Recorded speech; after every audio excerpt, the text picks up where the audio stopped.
और इसके बाद हमारे विशिष्ट अतिथि हेमेंद्र तोमर जी जो वरिष्ठ पत्रकार हैं, मैं हमारे संपादक अनुज आदर्श जी को आग्रह करूंगा कि हेमेंद्र तोमर जी का तरुण मित्र की ओर से सम्मान करें।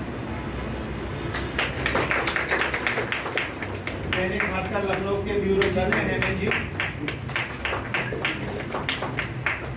तरुण मित्र को सम्मानित करके गवर्नमेंट। और अब क्योंकि हेमंत जी को जाना है, लेकिन एक परंपरा है, मैं चाह रहा हूँ 5 मिनट का संबोधन पहले हमारे तोमर जी, इसके बाद क्षमा मांगते हुए मैं 5 मिनट में ही अपनी गाड़ी को विराम दूंगा, ऐसा प्रयास करेगा। विभिन्न समाचार पत्रों में और समाचार के अन्य माध्यमों में काम करने के बाद तरुण मित्र ने मुझे आज आमंत्रित किया। इस नाते मैं नहीं कह रहा हूं, बल्कि हम पत्रकारों में एक सबसे बड़ा जो गुण है, हम अपनी कलम से लाख तारीफ किसी के लिए लिख लें, मैं लिखने की बात कर रहा हूं, लेकिन एक पत्रकार दूसरे पत्रकार की बड़ाई कभी जीवन में करता हो, यह आप अपने अंदर भी झांक कर देख लीजिए, पूरा इतिहास उठाकर देख लीजिए, कभी नहीं। बावजूद इसके मैं सार्वजनिक मंच पर अपने इस वाणी को यहां रोक नहीं पा रहा हूं। इस कारण जिस कोरोना काल में ढेर सारी लहरें पूरे विश्व में आई और सरकारें हिल गई, समाज हिल गया, मानवता हिल गई, बहुत सारे बड़े बड़े उद्यम हिल गए, व्यवसाय हिल गए, ऐसे में तरुण मित्र नहीं हिला। इसका कारण क्या था कि आपका कमांडर जो था वो सर्वश्रेष्ठ कमांडर था। बहुत सारे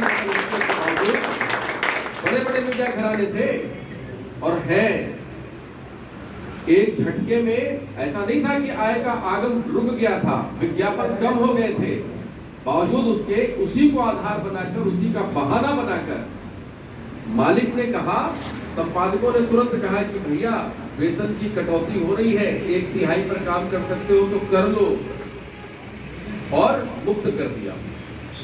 बहुत सारे लोग घर बैठ गए।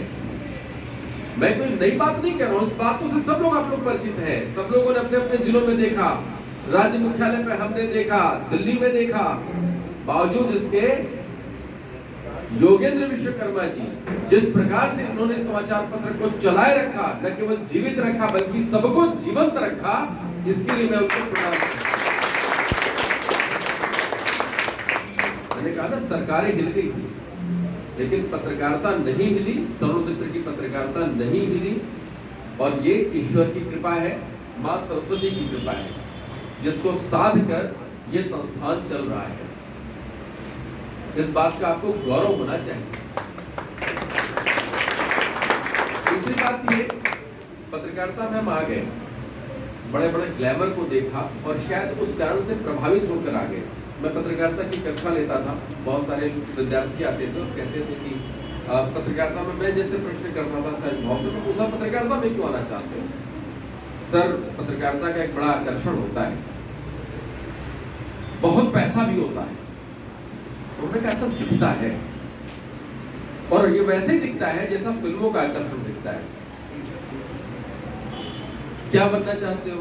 तो चंद नाम जो इलेक्ट्रॉनिक मीडिया में रात को हम देखा करते थे चेहरे के रूप में डिबेट कराते हुए, उन चेहरों में से कुछ चुनिंदा नाम वो लिया करते थे, तो फिर मैं उनको सच्चाई बखान करता हूं, और ये सच्चाई ही है। हम एक्स्ट्रा की फिल्म में काम करने वाले एक्स्ट्रा की भूमिका में काम कर रहे होते हैं, लेकिन पृथ्वीराज चौहान और राणा प्रताप को आत्मसात करके काम करके हम अपने सारे गुनाहगारों को उनको आईना दिखाने का भी काम हम ही करते हैं। इस बात का आपको गौरव होना चाहिए। और एक बार कहते हैं ना कि एक बार जो पत्रकार हो गया जीवन में कोई दूसरा भी उद्यम व्यवसाय करेगा ना, वो कीड़ा कुलबुलाता रहता है, तो उसका भी गौरव होना चाहिए। जिले में पत्रकार कितनी कठिनाई से काम करता है उसका भी परिचय है, लेकिन उसके बावजूद आपका जो पत्रकारिता धर्म है, आपका पत्रकारिता कर्म है, उस मर्म को आप जीवित रखिए। और बड़ी बात नहीं है, योगी तो सरकार चला रहे ना, आपके साथ तो योगी का इंद्र, योग का इंद्र है, वो आपकी पत्रकारिता चला रहे हैं। इस बात को आत्मसात करके बड़ी पवित्रता, बड़ी शुचिता के साथ इस धर्म का पालन करिए। और मैं कह रहा हूं, परिवर्तन का युग है, हमने भी बड़ा गौरवशाली युग देखा है और गौरवशाली इतिहास पढ़ा है पत्रकारिता का। हम कथित रूप से चतुर्थ स्तंभ है, लेकिन ये भाव रखिए कि हम वो हैं जो इस समाज हित के लिए, इस राष्ट्र हित के लिए और पत्रकारिता के धर्म हित के लिए हम सबको चुनौती देने का मादा रखते हैं। ये ध्यान रखिएगा कि आप बहुत पवित्र पेशे में कभी अपने आप को कमजोर मत करिएगा, लेकिन साथ में शुचिता का पालन हमेशा करिएगा।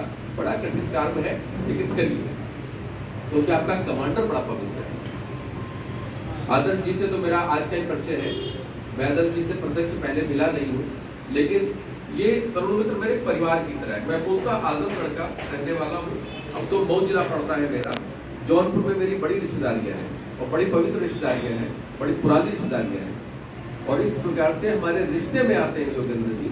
और जौनपुर एक वो पवित्र स्थली है जहाँ से तरुण मित्र का उद्भव हुआ, इसलिए मेरे लिए तीर्थ स्थान से कम नहीं है।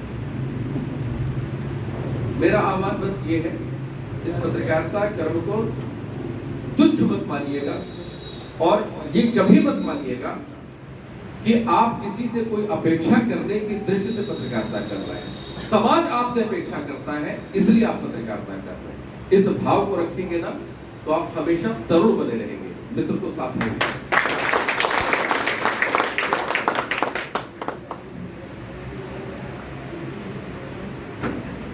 इसी विषय से जुड़ा है हमारे बड़े भाई विशेष अतिथि महोदय ने कि कहा कोरोना काल में लगातार अखबार सारी समस्याओं के बाद भी चलता रहा, उसमें एक कड़ी में जोड़ दूं, ये ईश्वर की बात है, इसे आप लोग वो न लीजिएगा, मैं उसका गवाह हूँ कि वही नहीं, अखबार ही नहीं, लोग कहते थे कोरोना में तमाम लोगों की अंत्येष्टि हो गई, उनके लड़के नहीं आए, पैसा भिजवा दिया, लाश के पास नहीं गए।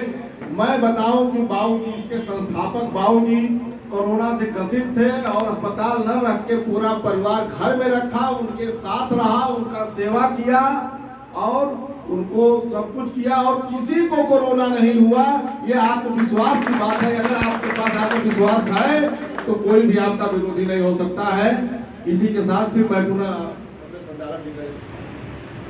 धन्यवाद तोमर जी, आपकी 2-3 बातें बहुत रिमार्केबल हैं और हम सब उससे जरूर प्रेरणा लेंगे। पहली बात तो ये कि पत्रकारिता का कीड़ा कभी मरता नहीं है। आप किसी भी मुकाम पर पहुंच जाए जिंदगी में, किसी भी रास्ते पे चले जाएं, किसी भी मंजिल पर पहुंच जाए, लेकिन ये कीड़ा मरता नहीं। मैं खुद इसका गवाह हूँ। जीवन के तमाम कीड़े मेरे रास्तों से आज फिर आप सबके बीच में इसी रास्ते पर खड़ा हूँ, कीड़ा नहीं मरा। और हम चाहते भी हैं कि ये कीड़ा कभी हम लोगों से मरे नहीं, क्योंकि हम लोग पत्रकारिता के वो चेहरे हैं। तरुण मित्र पत्रकारिता का वो चेहरा है जिसने पत्रकारिता के उसूलों को, सिद्धांतों को, आदर्शों को मरने नहीं दिया। दूसरी बात तोमर जी ने कही कि हम लोगों को कोई इनवाइट करने नहीं गया था कि आओ पत्रकारिता कर लो, तो हमें इस पेशे से कोई शिकायत नहीं होनी चाहिए। इसकी जो शुचिता है, इसके जो आदर्श है, हमें उसको जिंदा रखना चाहिए और हम उसको करने का प्रयास करेंगे। तोमर जी, ये विश्वास रखिए, आपने योगेंद्र जी का जो भरोसा जताया है, हम सब उस भरोसे को कायम रखने की पूरी कोशिश करेंगे। एक बात और सब परिजनों को फिर से बता दें हम कि इसके बाद हमारा दूसरा सत्र होगा। कोई भी